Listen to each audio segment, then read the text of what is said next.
G'day everyone. Recently I've been sent a couple of lenses that I was really interested in trying out. The first one that we're going to look at today is this Tamron. Now this is the SP version of the Tamron and it's actually the 35mm 1.4 and it's a really beautiful lens. Before we look at some images and things like that, I thought I'd talk about the build quality and things like that. And the build quality of this has just been outstanding. I mean, it does feel like it's really well made. Very, very solid, great construction. It's got a decent lens hood on there. Even though that's plastic, it's still a decent lens hood which locks. So at least that locks in place as well. And it seems to be like it's a really terrific lens. It does have the SP logo, which means it's more their ultimate type lenses or their top quality lenses.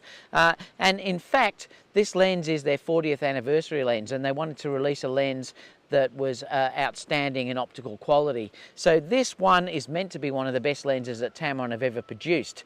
And I think from using it, the images seem to hold that up, and I'm really happy with how it went. And we'll look at some of those images shortly. So let's have a look at some of the specifications of this lens. So this lens was made to actually celebrate or show the capabilities of Tamron. That's why I mean it's their 40th anniversary lens. So they tried to build something that had outstanding optical qualities, and I think they have met that. Now, due to the fact that this is a 35mm lens, it's great for things like street photography. It's also great for low light events and things like that as well, due to the fact that you've got the 1.4 aperture, which is really nice. And when you open that up, it's amazing the depth of field that you can get from a lens such as this. So there's 4 low dispersion elements in this lens, and therefore it gets rid of things like chromatic aberration. It also has 3 aspherical elements which get rid of distortion as well. Now I can't check that yet because my Lightroom hasn't been updated to actually show the distortion, but definitely from what I've seen just bringing these into Lightroom, there's very little distortion present at all. The elements also help with the rendering and sharpness of this lens, which I said the sharpness is absolutely outstanding. So it also has the G2 coating on this lens, which helps with things like backlight scenarios, ghosting and things like that as well. And the coating did seem to work very, very well indeed, particularly when I was shooting in backlit scenarios. It has an ultrasonic drive, which means it's very, very silent. In fact, you can't hear it at all, which has been fantastic. I've been using it with a D810 and a D610, and like I said, there was no noise present at all. Now the close focus as well is not bad. It actually focuses up to 11 inches away. So you can, if you say for instance, if I'm using this in weddings and things like that, you would be able to focus on objects on the table and things like that and get that beautiful depth of field in the background because you can get quite close to the object. So there is weather sealing. There's actually a gasket on the bottom here, so you've got nice and tight weather sealing through there too. And the lens overall is sealed quite well against the elements. Now it does have 9 blades in the diaphragm, which gives you a nice rendering in the outer focus areas, and that seems to be really pleasant. And like I said, I'll show some of the results when we're looking at the shoot as well. And it also goes from f1.4 up to f16, which is a nice range as well. The filter size is 72mm, so if you're using NDs and things like that, you need to be aware that it's a 72mm filter thread. And the weight is 105 pounds, or it's 805 grams, which is very, very good for a lens of this quality.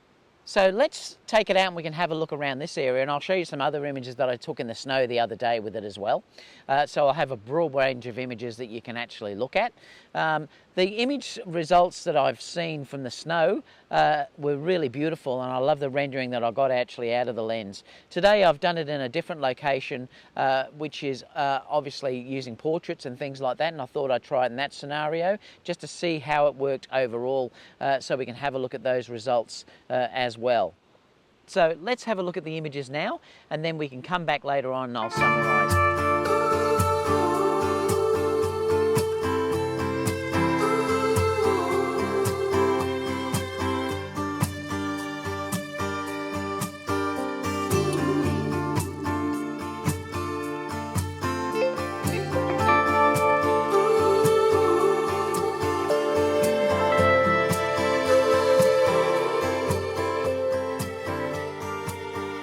So what did you think about those images? I'm really happy with them, particularly after I've got home and checked them in Lightroom and edited them a little bit. I'm really happy. The sharpness is just outstanding, and the lens itself is, like I said, really beautiful to use. I also love the way it does have the AF and the manual focus switch that you can switch here, which works great. You do have a depth indicator that you can see through here as well, which works really nice.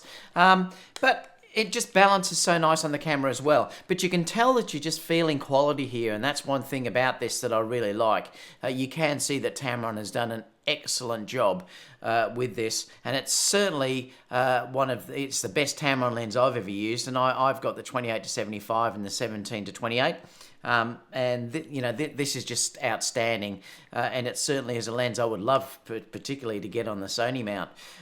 So at this stage I think it's just available for the Nikon and the Canon mount. So if you have any questions about that, please leave them down below, and I'll get back to you as soon as I can. Apart from that, I'll see you all in the next video. Bye guys.